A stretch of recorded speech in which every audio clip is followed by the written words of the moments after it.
ಕೇತಗಾನಹಳ್ಳಿ ಕೋರ್ಟಿಂದ ಕೇತಗಾನಹಳ್ಳಿದು ಕಾನೂನಿನ ವ್ಯಾಪ್ತಿಯೊಳಗೆ ನಾನು ಮೊದಲೇ ಹೇಳಿದ್ದೇನೆ, ಅದು 40 ವರ್ಷಗಳ ಹಿಂದೆ ಖರೀದಿ ಮಾಡಿದಂಥ ಲ್ಯಾಂಡ್.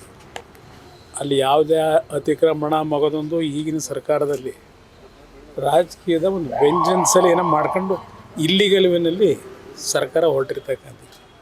ಅದು ಕಾನೂನಿನ ವ್ಯಾಪ್ತಿಯೊಳಗೆ ನ್ಯಾಯದಲ್ಲಿ ತೀರ್ಮಾನಗಳು ಕೊಡ್ತಾರೆ.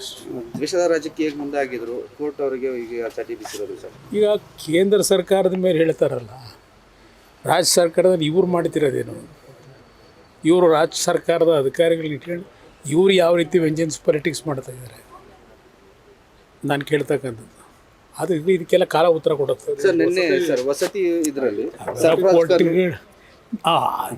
ಆಡಿಯೋ ಲೀಕ್ ಆಗಿರೋದು ಸರ್, ಅದೇನು ಆಶ್ಚರ್ಯ ಅನ್ನೋದು ನಿಮಗೆ? BR ಪಾಟೀಲ್ ಮತ್ತೆ ಆಶ್ಚರ್ಯವ ನಿಮಗೆ ಅಂತ ಕೇಳ್ತೀನಿ.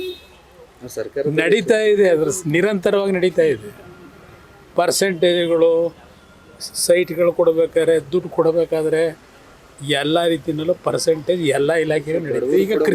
ಈಗ ಕೃಷ್ಣ ಬೈರೇಗೌಡರು ಇವತ್ತೇನು ಹೇಳವ್ರೆ? ಕೃಷ್ಣ ಬೈರೇಗೌಡರು ರೇಟನ್ನು ಫಿಕ್ಸ್ ಮಾಡಿದಿರಿ ಅಂತ ಕೇಳ್ತಾರೆ. ಅವರಿಗೆ ಗೊತ್ತಿದೆ, ಮಂತ್ರಿಗಳಿಗೆ, ಆ ಇಲಾಖೆ ಮಂತ್ರಿಗಳಿಗೆ, ಆ ಮಂತ್ರಿಗಳ ಇಲಾಖೆಗಳ ಕೆಲಸ ಹೇಗೆ ನಡೀತೀನಿ ಅನ್ನೋದು ಅವರಿಗೆ ಗೊತ್ತಿದೆ. ಈಗ BR ಪಾಟೀಲ್ ಅಂತ ರಾಜಕೀಯದ ಮುಖ್ಯಮಂತ್ರಿಗಳ ಏನದು ಅದೇನಾಗಿರೋದು ಅಲ್ಲ, ಯೋಜನಾ ಆಯೋಗದ ಅಧ್ಯಕ್ಷ ಅವರೇ ಇವತ್ತು ವಸತಿ ಇಲಾಖೆಯಲ್ಲಿ ಹಣ ಕೊಟ್ಟವರಿಗೆ ಇವತ್ತು ದುಡ್ಡು ರಿಲೀಸ್ ಆಗುತ್ತೆ ಅಂತಕ್ಕಂಥದ್ದು ಹೇಳಿದ್ದಾರೆ. ನಾನು ಹೇಳ್ತಿರೋದಲ್ಲ, ವಿರೋಧ ಪಕ್ಷ ಹೇಳ್ತಿರೋದಲ್ಲ. ಇದು ಈ ರೀತಿ ಸ್ವೇಚ್ಛಾಚಾರವಾಗಿ ದುಡ್ಡನ್ನು ಮಾಡ್ಕೊಂಡ್ರೆ ಚುನಾವಣೆ ಹೆಂಗೆ ಬೇಕಾದ್ರೂ ನಡೆಸ್ಬೋದು ಅನ್ನೋದು ಇವರೆಲ್ಲರಲ್ಲೂ ಇರ್ತಕ್ಕಂಥ ಒಂದು ವಾತಾವರಣ. ಈಗ ಸರ್ ಇನ್ನು DK ಬೇಡ ಬನ್ನಿ. ಆಮೇಲೆ ಏನು DK 2028ಕ್ಕೆ ಏನಾದರೂ ಅಧಿಕಾರಕ್ಕೆ JDS BJP ಬಂದರೆ ನಾನೇ ಬಟ್ಟೆ ಹೊಲಿಸ್ಕೊಡ್ತೀನಿ ಅಂತ ವ್ಯಂಗ್ಯ ಆಡ್ತಾರೆ ಸರ್. ನೋಡಿ, ಅಂಥ ದರಿದ್ರ ನನಗೆ ಬಂದಿಲ್ಲ.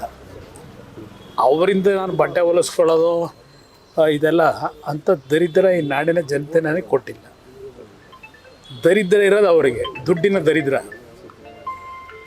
ಆ ಪಾಪದಾಣದಿಂದ ನಾನು ಅವರಿಂದ ಬಟ್ಟೆ ತರಿಸ್ಬೇಕಾ?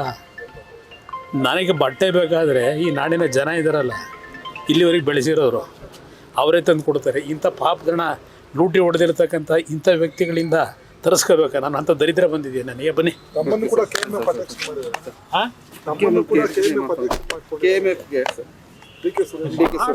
ಅಧಿಕಾರ ಇದೆ, ಮಾಡ್ಕೊತಾರೆ, ಮಾಡಲಿ ಬನ್ನಿ. ಅದೆಲ್ಲ ಬೇಡ ಬನ್ನಿ. ಇದೆಲ್ಲ ಸಮಯ ಬರುತ್ತೆ, ಕೆಲವೆಲ್ಲ ಉತ್ತರ ಕೊಡೋದಕ್ಕೆ ಸಮಯ ಬರ್ಬೇಕು. ಬನ್ನಿ.